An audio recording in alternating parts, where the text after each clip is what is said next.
Halo Bapak Ibu Guru Hebat, salam bahagia. Hari ini kita akan melanjutkan pelatihan mandiri kita di platform Merdeka Mengajar. Hari ini kita masuk ke dalam modul kedua Merdeka Belajar, temanya mendidik dan mengajar. Langsung saja kita akan masuk ke aplikasinya. Seperti biasa kita masuk ke https guru.kemdikbud.go.id/home ya. Terus kita klik masuk.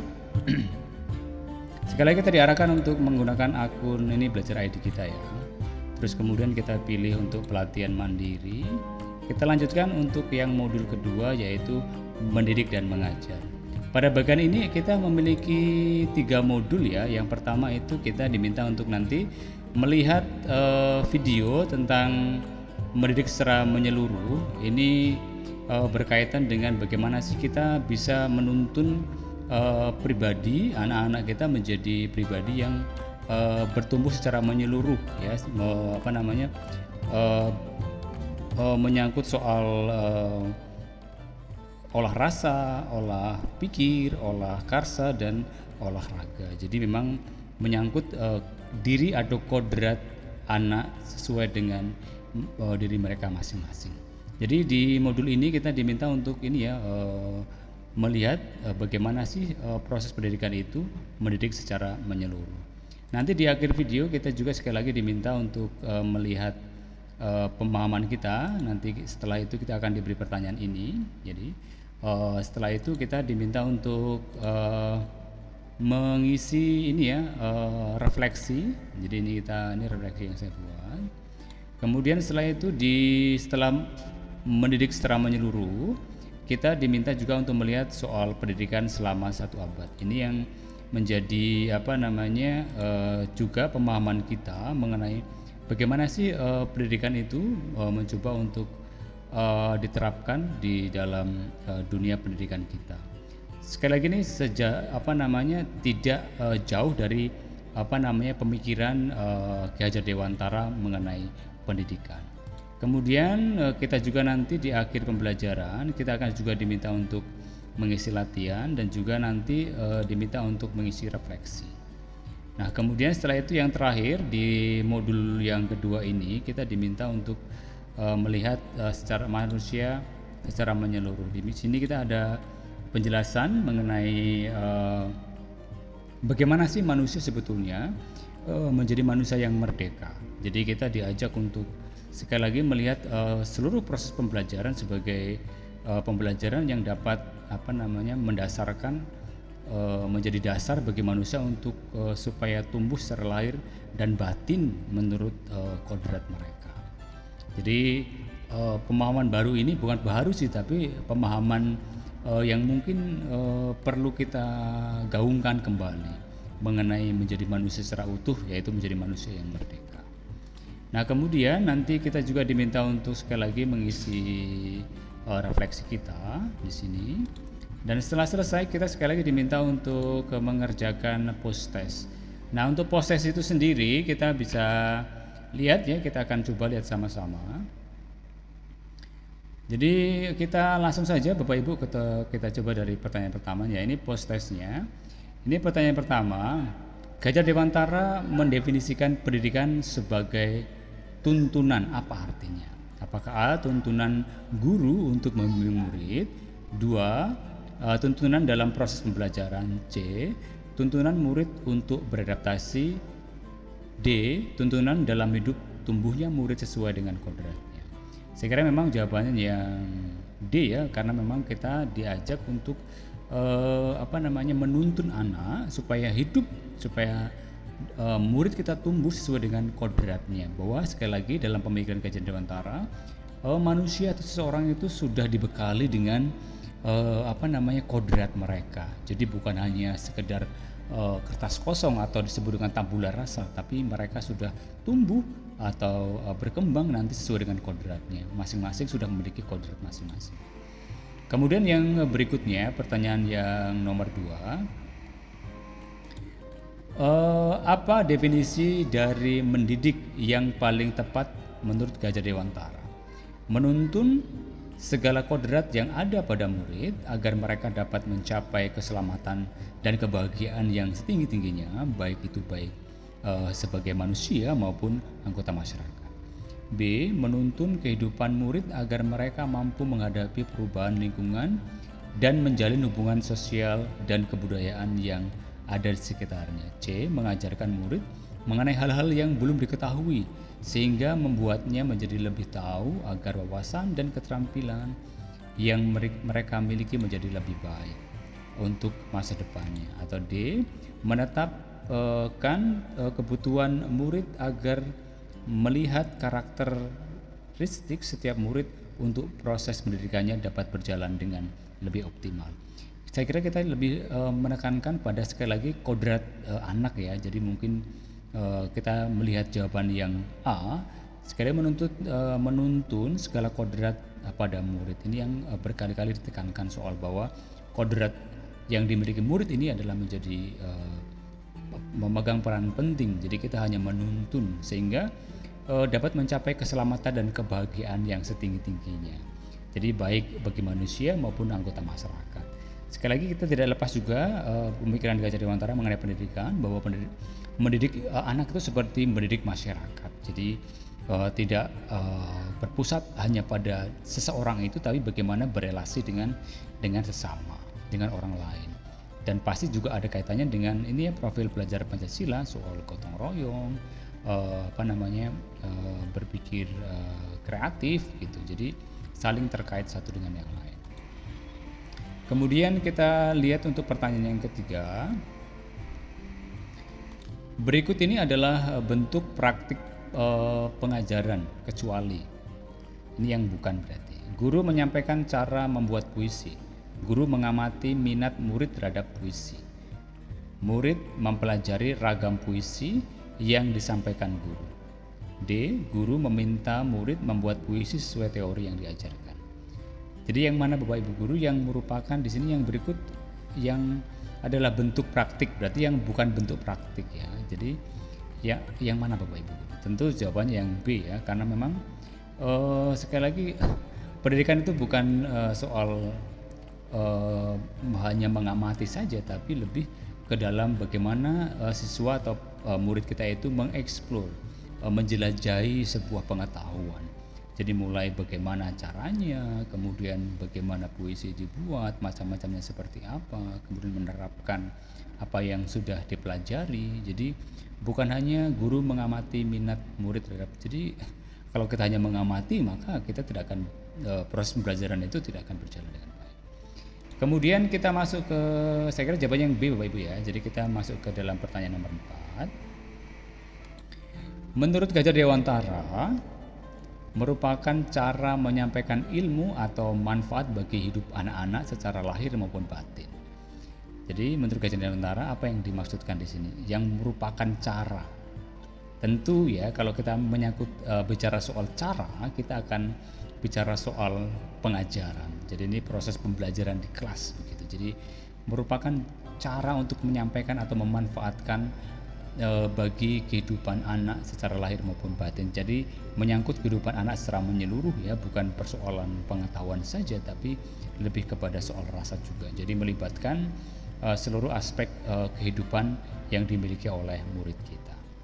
Jadi jawabannya ada yang pada D. Kemudian yang berikutnya kita masuk ke pertanyaan atau soal yang kelima. Menurut Gajah Dewantara, salah satu hasil dari tuntunan orang dewasa terhadap kekuatan-kekuatan yang dimiliki murid adalah A. Perubahan dasar hidup dan tumbuh kembangnya. B. Akal budi yang berkembang. C. Kekuatan murid yang semakin meningkat. D. Arah minat dan perubahan karakteristik diri. Jadi kalau kita lihat dari pertanyaan ini, maka kita bisa lihat yang merupakan hasil tuntunan. Jadi kata kuncinya adalah hasil tuntunan orang dewasa. Maka di sini pasti akan jawaban kita akan mengarah kepada akal budi yang berkembang. Karena memang menurut Gajah Dewantara yang merupakan hasil tuntunan orang dewasa itu adalah soal memiliki kekuatan-kekuatan yang dimiliki oleh murid. Yang berikutnya, kalau kita lihat pertanyaan nomor 6, berikut ini merupakan pernyataan yang sesuai berkaitan dengan pemahaman terhadap kata pendidikan dan pengajaran. Tadi kita sudah lihat ya, menurut Gajah Dewantara. Jadi ini yang merupakan keterkaitan. Tuntunan adalah salah satu bagian dari pengajaran. Tuntunan adalah salah satu bagian dari pendidikan. Pengajaran adalah salah satu bagian dari pendidikan, atau pendidikan adalah salah satu bagian dari tuntunan. Jadi kalau kita lihat keterkaitan antara pendidikan dan pengajaran, maka kita bisa lihat tadi sebelumnya sudah kita lihat ya soal pengajaran. Nah sekarang kalau kita hubungkan antara pendidikan dan pengajaran, kita bisa temukan bahwa yang namanya pengajaran itu adalah salah satu bagian dari pendidikan. Jadi bagian kecil saja dari pendidikan, karena soal bagaimana kita menyampaikan pembelajaran itu. Kemudian yang berikutnya kita masuk ke dalam pertanyaan nomor 7. Hanya fokus pada orientasi kognitif dalam pembelajaran dapat menyebabkan, ini tahap kognitif ya, A. Murid malas belajar, berkembang kecakapan emosi dan sosial murid terabaikan, kemudian murid tertekan untuk sekolah, sistem penilaian tidak sesuai. Jadi kalau kita lihat hanya berfokus sekali lagi pada kognitif ya, atau kita berpikir hanya pada tahapan intelektual saja, maka sekali lagi ini dapat menyebabkan, kalau kita lihat opsi dari A sampai D ini, kira-kira yang menurut Bapak Ibu yang mana? Ya tentu ini lebih ke ini ya Bapak Ibu ya, lebih kita melihat ini sebagai berpengaruh sekali akan perkembangan kecakapan emosi dan sosial murid. Jadi karena apa? Karena hanya berpusat hanya pada kognitif saja, sementara menurut Gajah Dewantara, pendidikan adalah merupakan suatu proses pembelajaran yang menyeluruh, yang menyentuh bukan hanya segi kognitif saja, tapi juga segi emosi dan juga sosial. Kemudian kalau kita lihat kembali itu pertanyaan nomor 8, menurut Gajah Dewantara, sistem pendidikan Barat mengedepankan rasio dan ilmu pengetahuan tanpa adanya apa? Jadi apakah pendidikan emosi dan kecerdasan, olah rasa dan pendidikan intelektual dan emosional, pendidikan emosional dan olah rasa. Ini yang mungkin menjadi pembeda ya antara apa yang diterapkan di Barat dan apa yang mencoba digagas oleh Gajah Dewantara mengenai sistem pendidikan. Maka kalau kita lihat dari sistem pendidikan Barat, maka ini dari pendidikan emosional dan olah rasa ini agak sedikit terabaikan. Ini menurut Gajah Dewantara yang mencoba bersama-sama akan kita cermati dalam sistem pendidikan kita, bahwa sekali lagi yang diutamakan bukan hanya soal rasio atau ilmu pengetahuan, tapi soal pendidikan emosional dan olah rasa. Yang berikutnya pertanyaan nomor 9. Dasar utama yang dicita-citakan Gajah Dewantara untuk mencapai keluhuran manusia, nusa dan bangsa adalah memerdekakan setiap murid untuk mampu mengatur dirinya sendiri agar seperti tersebut di bawah ini. Jadi yang bukan ya, ini yang tidak termasuk ke dalamnya. Berpikir merdeka dalam ketertiban bersama, berperasaan, dapat bekerja berdasarkan kehendak, mengatur orang lain. Jadi sebenarnya kalau kita lihat dari opsi-opsi ini sudah sangat kelihatan sekali Bapak Ibu ya. Jadi memang Gajah Dewantara ingin supaya yang namanya keluhuran manusia, nusa dan bangsa ini adalah sesuatu yang memang menjadi tujuan memerdekakan setiap murid untuk mampu mengatur dirinya sendiri. Maka tentu ini akan mengarah ke apa ya? Namanya mengatur diri sendiri, tidak lagi mengedepankan kita mengatur orang lain. Jadi ini menjadi hal yang penting Bapak Ibu ya. Jadi menjadikan orang berpikir merdeka, melihat ketertiban bersama, berperasaan, itu berarti berempati juga, kemudian dapat bekerja berdasarkan kehendak sesuai dengan keinginan kita. Jadi tidak lagi mengedepankan soal bagaimana kita bisa mengatur orang lain. Untuk pertanyaan nomor 10, sifat pendidikan yang paling sesuai dengan bangsa kita menurut Gajah Dewantara adalah, nah tadi kita sudah lihat ya bagaimana sistem edukasi di Barat menurut Gajah Dewantara. Apakah humanis, oportunis, kerakyatan, humanis, kerakyatan dan praktis, humanis, kerakyatan dan kebangsaan, humanis, kebangsaan dan intelektualitas. Kalau kita lihat jelas ya, kalau lihat tadi sistem pendidikan Barat hanya mengutamakan soal intelektual saja, mengabaikan soal olah rasa dan raga, maka memang menurut Gajah Dewantara yang menjadi ciri khas pendidikan bangsa kita adalah soal humanis, kerakyatan dan kebangsaan. Ini menjadi hal yang penting. Jadi kerakyatan ini lebih kepada kita bagaimana sih masyarakat kita menghidupi kehidupan sesuai dengan kultur dan budaya. Humanis berarti memang mengedepankan soal-soal unsur manusiawi kita, kesatuan antara olah rasa, olah karsa, olah pikir dan olahraga. Jadi itu menjadi satu kesatuan, dan kebangsaan tentunya yang dalam profil pelajaran Pancasila menjadi kita bisa berkebinekaan global. Jadi kita sebagai bangsa Indonesia yang memiliki rasa nasionalisme juga, tapi kita juga perlu melihat bahwa kita adalah bagian dari dunia yang lebih luas. Untuk pertanyaan nomor 11 nanti kita bisa lihat lebih jauh mengenai pertanyaan-pertanyaan ini. Penanda manusia merdeka menurut Gajah Dewantara adalah sebagai berikut. A. Berbudaya, ini kecuali ya. Berbudaya, berbudi pekerti, beriman, berkuasa atas kehendak dirinya. Jadi jelas ya tadi kalau kita melihat pola pikir atau pemikiran Gajah Dewantara mengenai pendidikan, bahwa penanda manusia merdeka menurut Gajah Dewantara adalah sebetulnya soal berdaya, kemudian berbudi pekerti, dan kemudian berkuasa atas kehendak diri. Jadi ini yang menjadi penanda manusia merdeka. Jadi kecuali beriman. Yang berikutnya pertanyaan terakhir untuk nomor 12 kita bisa lihat. Pengembangan budi pekerti, olah rasa, olah karakter, pikiran, olah pikir, dan jasmani, olahraga, murid melalui pendidikan tidak dapat dipisahkan karena apa? Apakah penting untuk masa depan membuat murid menjadi seimbang, kemudian akan menuntun bagaimana cara hidup dan memelihara hidup murid, merupakan pokok pembelajaran dalam pendidikan. Saya kira kita bisa lihat ya soal integritas atau kesatuan antara olah rasa, olah pikir, dan olahraga ini ya menjadi satu kesatuan yang tidak terpisahkan dalam pendidikan. Jadi pendidikan secara menyeluruh ini sekali lagi tidak dapat dipisahkan, karena kalau kita melihat dari 4 opsi ini, maka opsi yang paling tepat adalah soal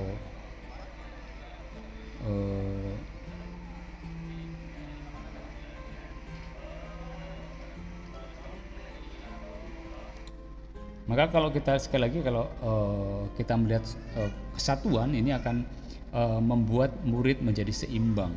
Karena apa? Karena sekali lagi bukan berdasarkan hanya satu faktor saja atau satu bidang saja seperti yang dikatakan Gajah Dewantara mengenai pendidikan dari Barat tadi, hanya menggunakan soal rasio, tapi lebih sekali lagi merupakan olah rasa, olah pikir, dan jasmani atau olahraga yang sekali lagi akan membentuk suatu karakter atau budi pekerti yang diinginkan atau menjadi budi pekerti yang luhur tentunya.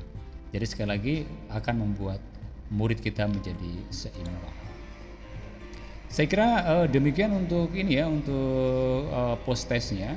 Ini kalau kita lihat di summary-nya atau bagian dari ringkasan dari jawaban-jawaban, kita bisa cek lagi. Ini yang sudah jawaban yang tadi sudah kita pilih dari awal sampai akhir, dan kalau kita kumpulkan selesai. Jadi demikian Bapak Ibu mengenai modul kedua, sore ini bukan modul 1 ya, tapi modul kedua tentang tema mendidik dan mengajar. Jadi selamat belajar Bapak Ibu guru, jangan lupa sekali lagi ikuti videonya, pelajari dari awal sampai akhir supaya ini menjadi suatu pembelajaran kita yang memang menjadi suatu pemahaman. Jadi post test tadi hanya sekedar untuk mengukur pemahaman kita mengenai 3 video yang barusan kita simak tadi. Demikian, selamat belajar Bapak Ibu guru hebat. Salam bahagia.